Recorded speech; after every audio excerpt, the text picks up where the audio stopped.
Hello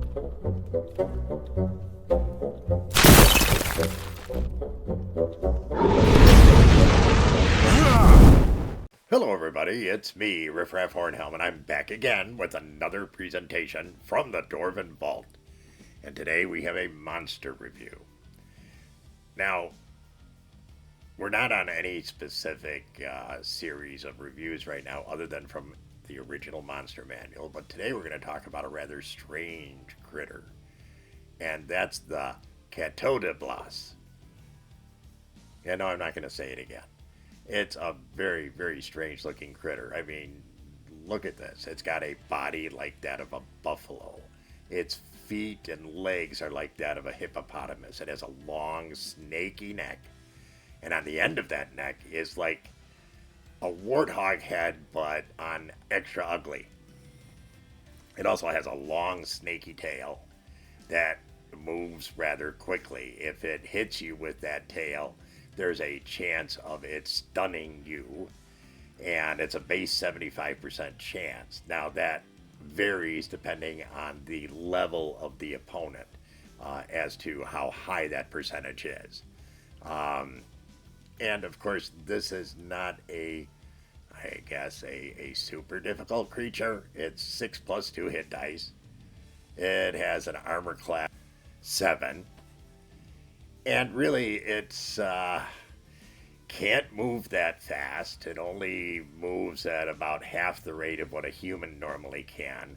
And it hangs out in swamps and marshes. It's very offensive smelling, the body is.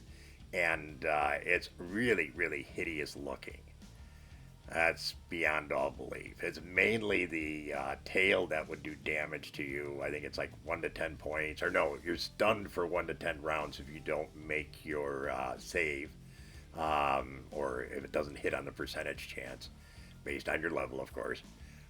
But the damage is not particularly difficult. It does have one very specific feature. The gaze of its eyes, if you're within 60 feet of it, causes instant death. There's no save. Yes, you heard me correctly.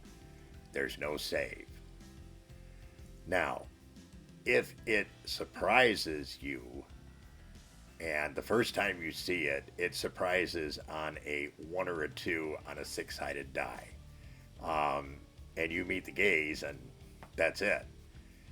Now, it isn't that fast, and it does have this difficulty with this big head on this long, snaky neck. It has a hard time keeping its head up. So there's only a small percentage chance at any given time that it's able to raise its head high enough that you may be captured in its gaze. If you're within range and you're fleeing it, you still can suffer the effects of it. You get a save, though. Some bonus. But you have to be fleeing and looking away. That's a very, very potent weapon. And because it's in marshes and swamps and so forth, its ability to be able to ambush you should be pretty good. So that part of it is not so great. Now, 6+2 hit dice, that's moderate. Endurance-wise and having a 7 armor class, you can definitely beat up on this, though obviously you need to stay away from the gaze and stay outside the range of the gaze, which once again is 60 feet. So, distance weapons, once you've identified it, would be the safest way to attack it. It has no special magic resistance, so magic would also work quite well. These are neither evil or good. They're supposed to be semi-intelligent, but they're actually neutral as creatures go. If you are in long-term combat, so multiple melee rounds, and neither side is moving, the chance that the creature's head is able to raise up enough to engage you with its eyes, goes up. If you're moving, it doesn't go up. It stays at 25%. Otherwise, it goes up 15% per round.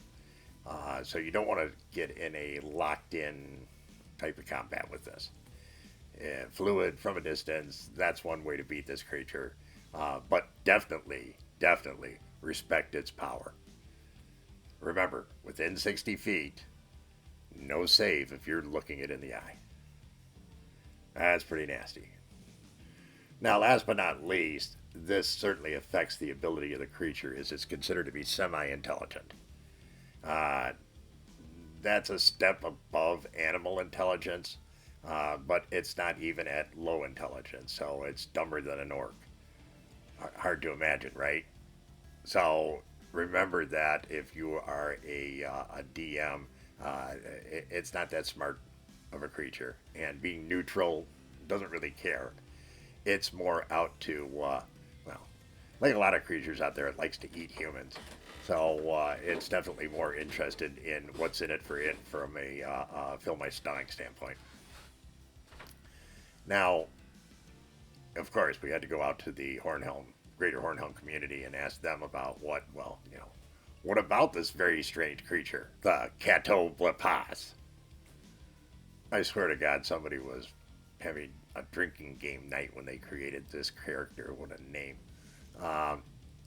And of course, the DMs that were out there where they have used this actually kind of enjoyed this character. It's one that players generally don't know what it is. At least back in the early days when I was using these, this was one that always threw my players for a loop. If you know what it is, it's not that difficult to deal with.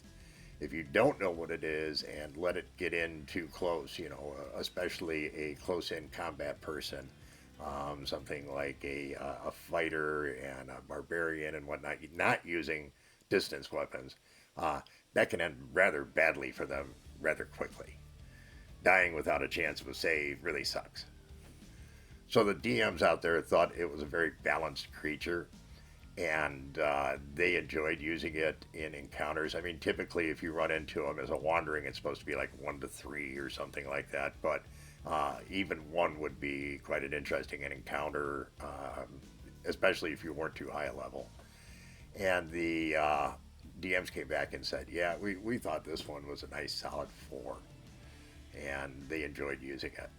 The players out there, it took a little bit more work to find people who had fought against them, but in the cases where they had, the general consensus was, like a 4, 4.5. Once they figured out that they could just stay at a certain distance, especially because it couldn't move as fast as they could, then they had a lot better chance of either running away or, of course, going back and killing it with distance weapons, arrows, whatnot. So that, my friends, is the CATOBLEPAS. Try saying that 3 times fast. A very strange creature from the earliest days of Dungeons & Dragons, both in looks and in name, and very deadly. We hope you found today's presentation interesting, amusing, all that kind of good stuff, entertaining, we hope. In any case, if you did, please be so kind as to leave us a like, consider subscribing if you haven't, leave us a comment, share with your friends. Most of all, come back and see us again real soon. We really appreciate all your kind support. Take care, everyone, and remember, dwarves rock!